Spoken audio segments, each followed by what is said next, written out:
O fim de um relacionamento entre um jovem casal acabou culminando num caso que chocou um país inteiro. Uma história que, apesar de ter provas, ainda é passível de uma reviravolta. Hoje iremos falar sobre o caso de Nair Galarza.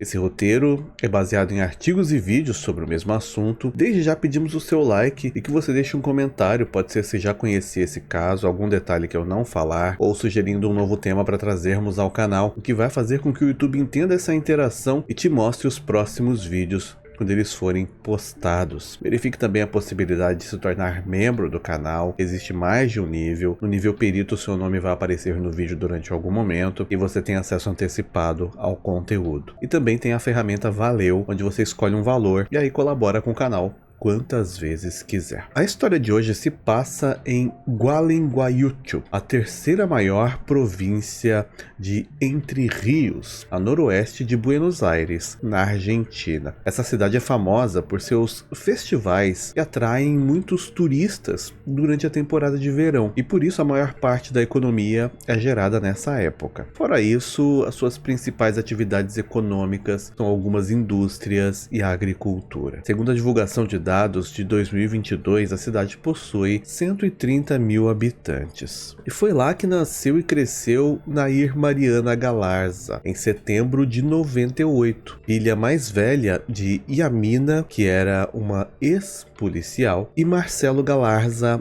um oficial da polícia provincial. Algumas pessoas viam a Nair como uma pessoa gentil, educada, tanto que ela era uma das meninas mais populares do colégio e todos queriam ser amigos dela, mas quando finalmente conseguiam se aproximar e fazer amizade, ela mostrava ter um lado problemático. Ela sempre humilhava os seus amigos e sempre estava usando as pessoas, principalmente quem ela considerava uma pessoa feia ou pessoas que eram de classe social baixa. E quem se negava a fazer algo que ela pedia, ela ameaçava ligar para os seus pais, e embora os dois fossem oficiais da justiça, dentro de casa os pais eram maleáveis. Porém, devido à profissão que eles tinham, a Nair percebeu desde muito cedo que ela podia usar o medo que as pessoas tinham por eles serem policiais e passou a coagir a todos ao seu redor para sempre conseguir o que ela queria. E por sua vez, os seus pais nunca a repreenderam e nem a corrigiam e a deixavam sempre à vontade para continuar a fazer o que ela achasse melhor. De modo geral, a Nair era vista como uma verdadeira patricinha que tinha tudo o que queria na hora que desejava, sem limitações. O relacionamento entre ela e a sua mãe era descrito como sendo parecido com o relacionamento entre amigas, já que a Nair não respeitava o que a mãe dizia e a única pessoa que ela tinha respeito era o seu pai, exatamente porque ela o via como um herói. Mesmo com tudo isso, a Nair nunca foi uma garota que tinha dado muito trabalho aos pais, já que ela era uma boa aluna. Ela sempre se empenhava nos estudos, tirava boas notas, participava de grupos de esportes, em especial o hóquei, e ela também trabalhava eventualmente como modelo. Quando foi em 2012, quando ela tinha 14 anos, ela começou um envolvimento com um rapaz chamado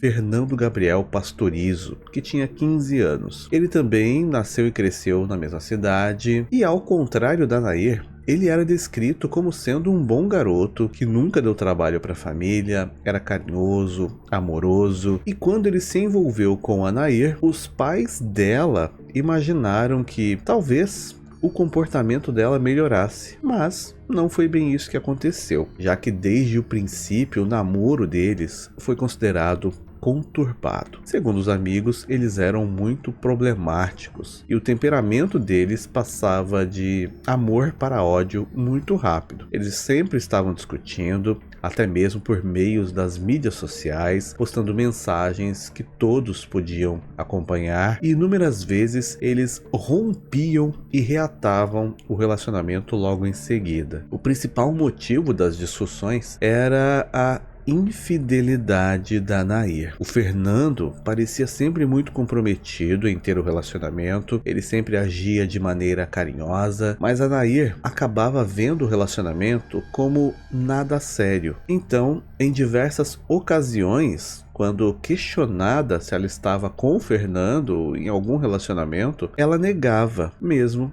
os dois estando namorando. Ela também era muito conhecida por convidar outros garotos para sua casa para assistir a um filme, onde acabava ficando com esses garotos, e o Fernando acabava descobrindo essas traições rapidamente, já que ela não fazia a mínima questão de esconder. Mesmo assim, o Fernando preferiu não terminar o relacionamento. Ele passou a ter o mesmo tipo de comportamento que ela. Saía com outras garotas, mesmo sempre deixando claro que era apaixonado por Nair. E nas vezes que ele tentava romper esse namoro, a Nair ameaçava tentar contra si, e por isso ele acabava levando o relacionamento adiante como conseguia. Quando a Nair fez 16 anos, houve um episódio que foi relatado onde ela teria sido sequestrada e ficou desaparecida por um dia, mas depois de uma breve investigação, ela foi encontrada e foi provado que esse suposto sequestro era uma farsa. Algumas fontes afirmam que ela fez isso porque os seus pais teriam dito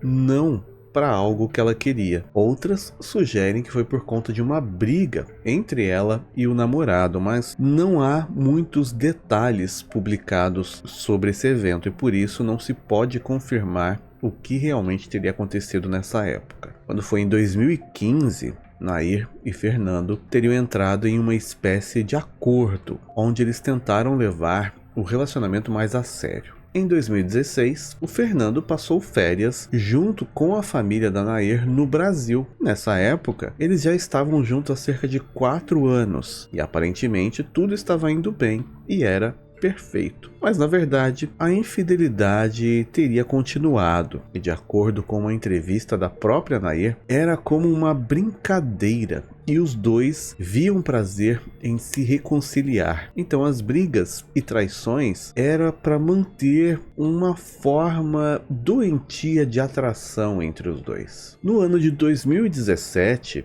a Nair tinha 19 anos, ela iniciou então o curso de Direito na Universidade de Concepción del Uruguai. E lá ela acabou se envolvendo com 2 universitários, Joaquim e Rafael, e também com um dos seus professores. E isso resultou em várias idas e vindas durante aquele ano no relacionamento com o Fernando. Ele tentou se afastar e romper mais uma vez, mas a Nair passou a usar uma tática diferente para puni-lo. Ela jogava hóquei e, devido a isso, ela tinha alguns hematomas espalhados pelo corpo. Então toda vez que o Fernando tentava terminar o relacionamento, ela espalhava boatos de que o Fernando a submetia à violência física. E aos poucos essa história acabou sendo conhecida por todos ao seu redor, mas quem era realmente próximo do Fernando não acreditava, pois ele não era uma pessoa violenta e todos diziam que ele era incapaz de bater em alguém, principalmente na Nair. E a realidade era que, de fato, o Fernando nunca teria encostado nela de maneira violenta. Não há evidências que comprovam que ele tenha agredido em algum momento durante todos aqueles anos. Em 25 de dezembro de 2017, o Fernando, com 20 anos, foi até uma festa com os amigos e quando chegou lá, ele acabou encontrando a Nair beijando um outro rapaz, o Rafael, que era um dos universitários que ela mantinha o envolvimento. Com isso, Fernando ficou furioso, pois oficialmente os dois ainda eram namorados, e ela acabou então o traindo na frente de todos naquela festa. O Fernando então confrontou o Rafael, que foi embora. O ambiente da boate onde eles estavam era muito barulhento e por isso o Fernando tinha que falar alto e próximo da Nair para que ela entendesse. E além disso, segundo as testemunhas daquela data, por estar nervoso, o Fernando acabou segurando firme o ombro da Nair e diante disso, uma das amigas dela, se lembrando das alegações de violência física que a Nair espalhava, acabou reagindo. O nome dessa menina era Sol Martinez, amiga da Nair. E ela então, com uma reação para defender a amiga Nair, acabou agredindo o Fernando no rosto. Por sua vez, o Fernando não reagiu, pois ele sabia que se ele fizesse qualquer coisa, todos podiam entender que aquelas histórias dele ser violento eram reais. Então ele começou a chorar no meio da festa, sem nenhuma outra reação. Ele chegou a ser confrontado sobre aqueles hematomas na Nair e deixou claro que ele nunca faria isso, e após essa situação ele se retirou da festa e foi para casa. Ainda na madrugada daquele dia, a Nair acabou mandando uma mensagem para o Fernando dizendo que estava do lado de fora da casa dele esperando por ele. Quando ele saiu, ele se deparou com a Nair e a amiga dela, a Sol, e de alguma maneira elas convenceram de que ele fosse junto com elas até a casa da Nair, que estava sozinha naquela data, já que os pais dela estavam viajando. Já dentro da casa da Nair, ela e a sua amiga, a Sol, começaram a agredir o Fernando, o machucando muito, e ele novamente apenas tentava se esquivar, sem revidar em nenhum momento, pois a Nair acabava ameaçando que, caso ele fizesse algo, o pai dela, que era policial, iria atrás dele e ele seria preso. Como ele acabou não fazendo nada, ele decidiu gravar toda a situação para poder usar essas imagens ao seu favor. Assim as pessoas acreditariam nele. Mas quando as duas perceberam o que ele estava fazendo, elas o obrigaram a apagar as imagens e ele continuou a ser agredido. Depois de alguns momentos, elas acabaram o liberando e enquanto ele voltava para casa, o Fernando acabou contando tudo o que tinha acontecido para um amigo dele. Inclusive, teria confessado que estava tão machucado que ele sentia que estava prestes a perder a consciência. O Fernando tentou diversas vezes romper o relacionamento depois disso e também durante os mais de 5 anos de relação. Mas ele nunca conseguia. Porém, essas agressões acabaram ultrapassando todos os seus limites. E o Fernando decidiu que era hora de tentar uma outra estratégia para conseguir a separação. Ele acabou então se matriculando em uma faculdade em uma outra cidade, bem distante. No dia seguinte, ele chegou a fazer a sua matrícula para administração e as aulas estavam previstas para começar em março de 2018. Ele finalmente se sentia então aliviado, pois ele iria ficar longe da Nair e daquela situação e ela à distância não teria mais como confrontá-lo. Depois então de toda essa situação ocorrida, no dia 25 de dezembro, ele não falou mais com a Nair, mas no dia 28 ela acabou enviando mensagens para ele para tentar conversar e o Fernando teria afirmado que ele não queria mais contato com ela. Então, ela passou na casa dele por volta das 23 horas, os dois conversaram, ele acabou dando uma carona para levá-la de volta para casa, para que ela não fosse sozinha, já que era tarde da noite. No dia seguinte, 29 de dezembro daquele ano, ainda no período da manhã, a mãe do Fernando notou a ausência do filho. Então ela ligou para Nair, porque ela sabia que o Fernando tinha saído com ela durante a noite. Porém, era muito estranho o fato de que ele ainda não tinha voltado e não tinha avisado onde estava, o que não era comum para o comportamento dele. A Nair, quando recebeu a chamada da mãe do Fernando, disse que de fato ele tinha ido até a casa dela para levá-la, mas ele foi embora pouco tempo depois e que ela não o havia visto e nem falado com ele depois disso. Mas, pouco tempo depois, a mãe do Fernando recebeu a notícia de que ele tinha sido encontrado sem vida e que possivelmente ele tinha sofrido um acerto de contas. Ainda na madrugada do dia 29 de dezembro, Roberto Massaferro, um homem de 45 anos, motorista de aplicativo, passava por uma rua perto das 5h20 da manhã para deixar um passageiro. Enquanto ele se aproximava, ele ouviu um barulho que ele achou que fosse som de fogos de artifício, já que eram os últimos dias do ano. Mas logo em seguida, ele ouviu aquele mesmo som e conforme ele continuou dirigindo, ele viu um pouco à sua frente uma pessoa caída no chão e ao lado dessa pessoa tinha uma moto caída e uma segunda pessoa que parecia estar de costas e abaixada. Mas na posição em que ele estava, ele não conseguia dizer se era um homem ou uma mulher, por falta de iluminação e devido à distância. A princípio, ele achou que o que ele estava presenciando era um acidente de moto, mas quando ele se aproximou para socorrer, a pessoa que estava agachada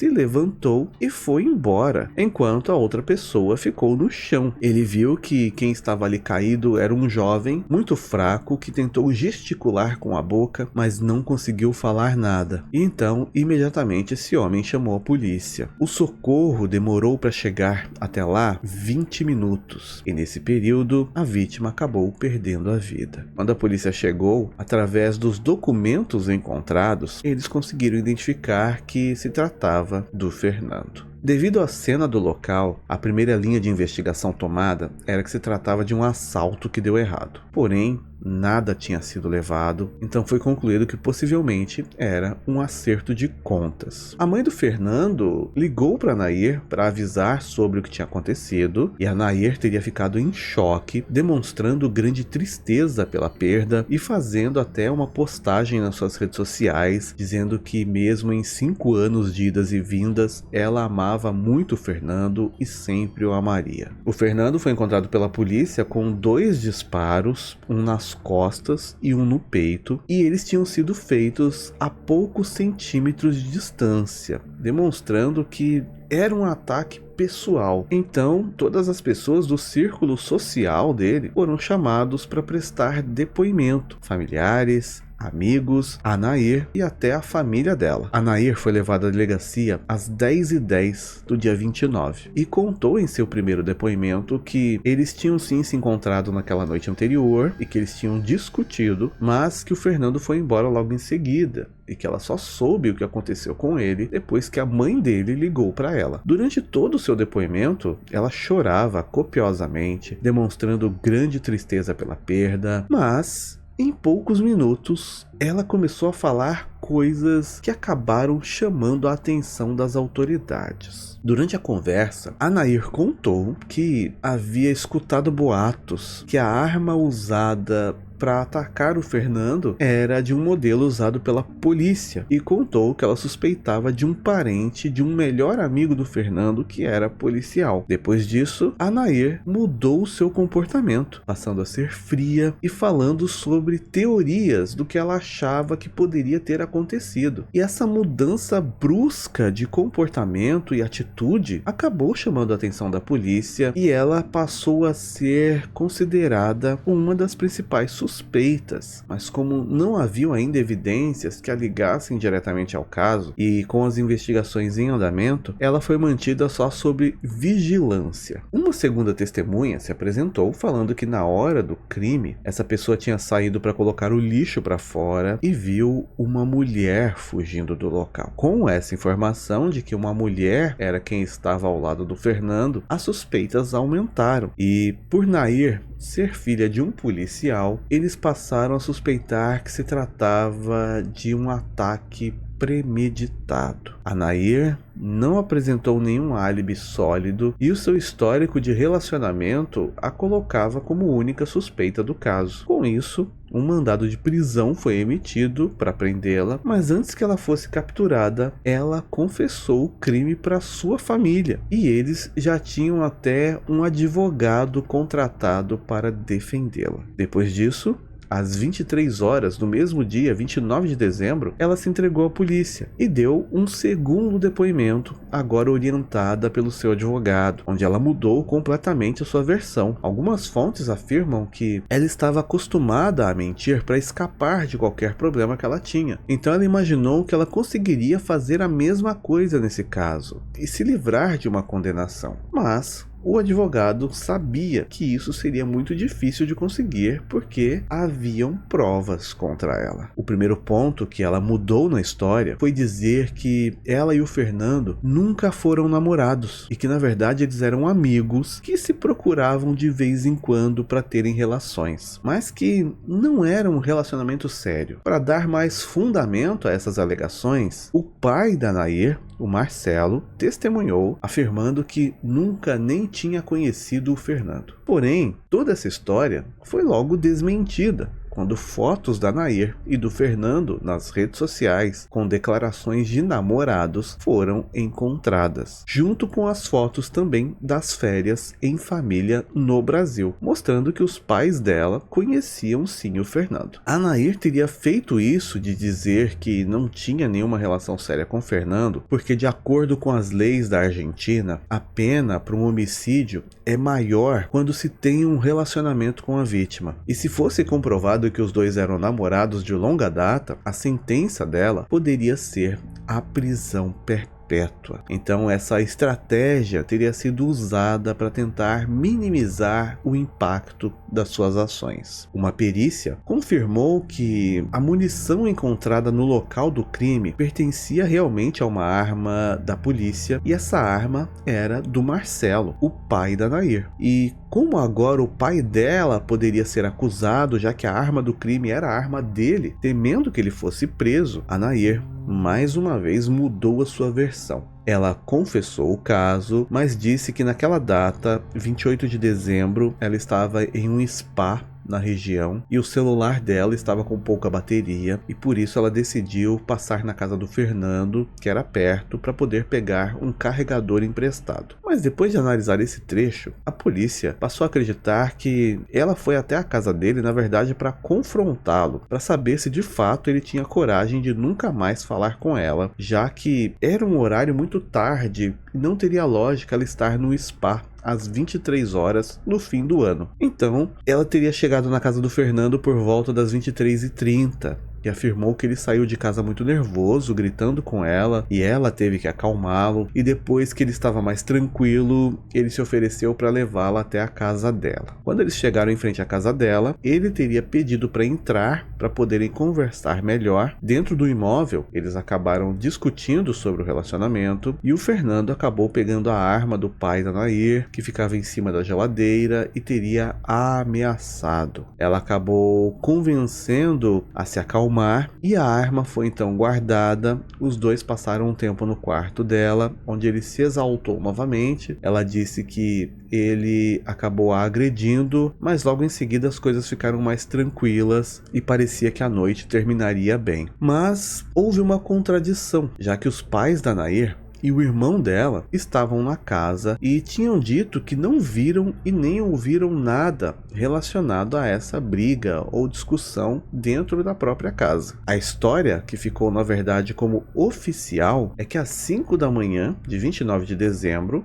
o Fernando já estava de saída quando a Nair pediu uma carona para poder ir até a casa da avó dela e ele aceitou levá-la. Mas antes de ir para a casa dele, ela teria ido até a cozinha, pegado a arma do pai, que estava em cima da geladeira, colocou no bolso sem o Fernando perceber e depois subiu na moto dele. Enquanto estavam no caminho, ela pediu para que ele desviasse da avenida principal e ele concordou. Quando foi às 5h15, a aproximadamente 50 metros da casa da avó da Nair, ela sacou a arma e disparou nas costas do Fernando, que caiu no chão com a moto sobre ele. Depois disso, ela se aproximou a uma distância de 20 a 50 centímetros do corpo e disparou mais uma vez, dessa vez pela frente. Antes de ir embora, ela teria rapidamente começado a pegar todas as cápsulas da arma que estavam no local, pois ela estava fazendo isso com a arma registrada no nome do pai dela, que ele usava no trabalho, porém ela não encontrou uma das munições. E mais tarde, essa munição foi achada e era a munição do primeiro disparo, que acabou se alojando em um muro que foi encontrado durante a perícia. Enquanto pegava as evidências, um carro se aproximou, ela se levantou e fugiu. Esse carro era do motorista de aplicativo. Ela acabou voltando para casa caminhando por 27 quarteirões, e essa parte é comprovada por imagens de câmeras de segurança que mostram ela caminhando perto de onde o Fernando foi encontrado às 5h20 da manhã. Quando ela chegou em casa, ela guardou a arma do pai em cima da geladeira, foi para o banheiro e, como ela já conhecia os procedimentos policiais, ela se lavou várias vezes para retirar todos os vestígios que havia. Depois, ela mandou 2 mensagens para o celular do Fernando em uma esperança de criar ali uma falsa história, um álibi de que estava em casa na hora do crime. E por último, ela se deitou e foi dormir como se nada tivesse acontecido. A Nair afirmou que fez tudo sozinha, sem o conhecimento dos seus pais, e que ninguém além dela tinha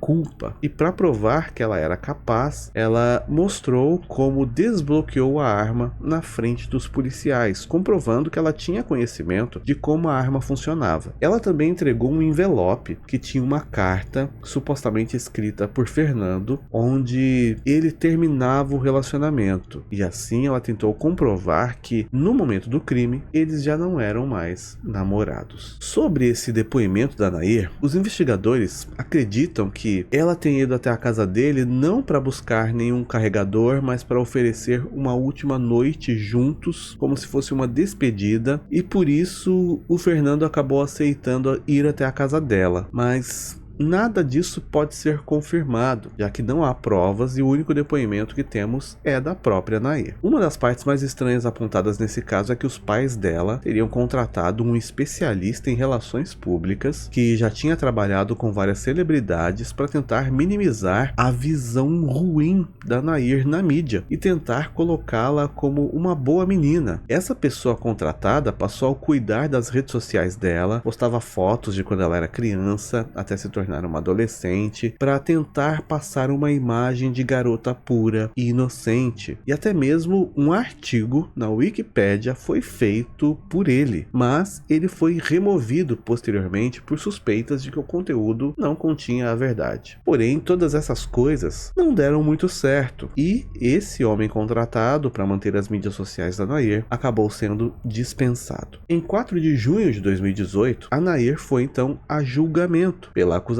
de homicídio agravado por parentesco. Durante o seu depoimento no tribunal, ela mudou a sua versão mais uma vez e ela passou a afirmar que naquele dia, quando saíram da casa dela, foi o Fernando quem pegou a arma em cima da geladeira e que ele deu para que ela segurasse essa arma no bolso. No meio do caminho, essa arma teria escorregado da mão dela, disparado acidentalmente, acabou acertando as costas dele. Ela acabou ficando ainda mais nervosa e, sem saber o que fazer, segurou a arma de maneira errada e disparou acidentalmente também uma segunda vez na frente dele. E depois ela justificou que não chamou uma ambulância porque ela não sabia como reagir e que não entendia que os ferimentos eram muito graves e não pensou que ele poderia perder a vida por conta daquilo. Então a única coisa que ela conseguiu foi sair correndo até a sua casa. O julgamento também contou com o testemunho da amiga da Nair, a Sol, que contou sobre as agressões que elas cometeram contra o Fernando alguns dias antes, e também falou que a Nair tinha ameaçado o Fernando em diversas ocasiões, já que o seu pai era policial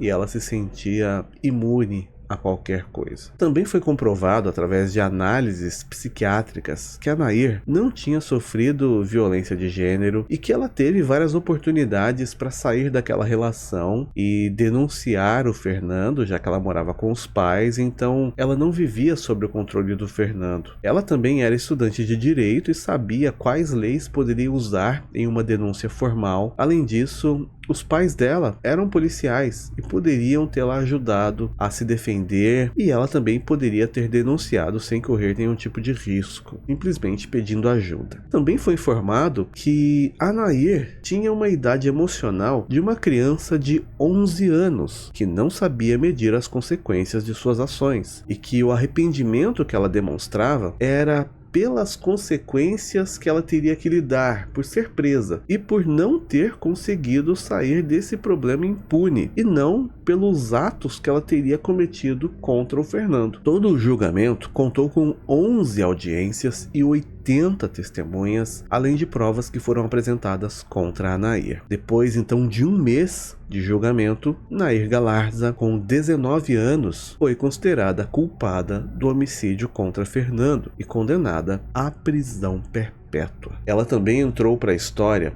como sendo a mulher mais jovem a ter essa condenação na Argentina. Mas mesmo assim, ela não foi enviada para um presídio comum, com a alegação de que os seus pais eram policiais, o caso tinha ganhado muita repercussão e por isso, numa cadeia comum, a sua vida estaria em perigo. Ela foi enviada, na verdade, para um alojamento, que é citado como uma espécie de fazenda, uma unidade penal feminina, a única prisão feminina da província de Entre Rios, onde não se tem muros, é basicamente um local com vários quartos, onde são oferecidas várias atividades recreativas, cursos, inclusive algumas vezes por semana, durante algumas horas, as detentas podem usar a internet. A Nair pôde continuar movimentando as suas redes sociais, conversando com amigos e familiares, inclusive postando fotos. Em 2019, o recurso para recorrer à sua condenação foi negado e nesse mesmo ano a Nair anunciou que estava se dedicando aos estudos universitários de psicologia. Em março de 2020, a Suprema Corte de Justiça de Entre Rios rejeitou a sua contestação à prisão perpétua. Em janeiro de 2022, a Nair mudou de advogada e, com o apoio da mãe, mudou mais uma vez a versão da sua história, contando algo completamente inesperado. Ela disse que quem teria tirado a vida do Fernando, na verdade, foi o pai dela, o Marcelo. Essa notícia acabou trazendo bastante sensacionalismo para a mídia e reviveu o caso todo novamente. Nessa última versão, a Nair afirma que o pai teria ouvido o Fernando e ela brigar e quando eles saíram de moto, ele acabou seguindo os dois de carro, já que o pai ficou muito revoltado com a forma que o Fernando tratava sua filha. O Marcelo, o pai, teria freado o carro próximo aos dois, assustado o Fernando que estava de moto, e ele e a Nair acabaram caindo da moto. O pai então se aproximou do Fernando, falou algo para ele e disparou 2 vezes. Depois disso, ele mandou a Nair chamar uma ambulância, deu a arma para ela e mandou ela voltar a pé para casa, enquanto ele voltou de carro. Mas para justificar o porquê ela teria inicialmente assumido a culpa pelo pai, ela falou que na verdade a violência doméstica que ela sofria era do próprio pai e não do Fernando. E por temor ao pai, ela acabou assumindo a culpa. Apoiando a filha, a mãe dela confirmou que sempre sofreu violência física do marido e essa nova acusação está sendo analisada pela Corte Nacional. Lembrando também que depois dessa história toda, os pais da Nair acabaram se separando. Segundo as últimas atualizações, a Nair acabou entrando em um novo relacionamento, dessa vez com um jovem chamado Matias, filho de um traficante, que ela conheceu depois que esse jovem foi visitar a avó dele, que está no mesmo presídio que a Nair, condenada por tráfico de entorpecentes. Ele também é ex-presidiário, ficou preso por 2 anos, mas ele foi absolvido depois disso. O pai dele, Gonzalo Caldana, foi condenado a 12 anos de prisão por lavagem de dinheiro e por ativos ligados ao tráfico de entorpecentes. A Nair segue detida, aguardando novos procedimentos para sua nova acusação, dessa vez contra o pai. Mesmo assim, de acordo com as leis do país, ela não pode ficar mais de 35 anos presa. Então, em 2052, quando ela tiver 54 anos, ela pode pedir uma análise para sair em condicional e, se for aprovada, ela acaba ficando em liberdade. O Marcelo, o pai da Nair, que agora segue sob acusação, se manteve calado esse tempo todo, não se manifestou nem mesmo para admitir a história e também não negou em nenhum momento. Obrigado por assistir até aqui. Por enquanto é só e até mais.